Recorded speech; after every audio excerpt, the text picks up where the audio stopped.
In this short tutorial, we'll be showing you how to create your own NFT collections using the Kadenai generator. First, you will need to upload your layer art folders into the generator. Once the art is uploaded, you will need to set the name for your collection and the number of NFTs you wish to generate.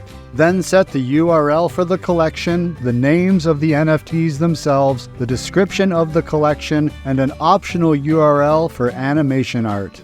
You will now see all your layers in the generator. Make sure to put them in the correct order from top to bottom so that your NFT art will show properly after generation.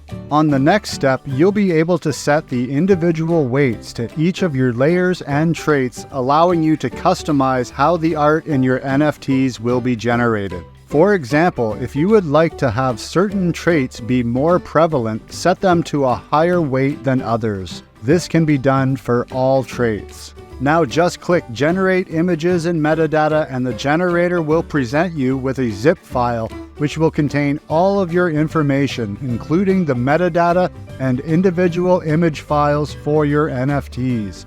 Congratulations on creating your NFT collection on Kadena.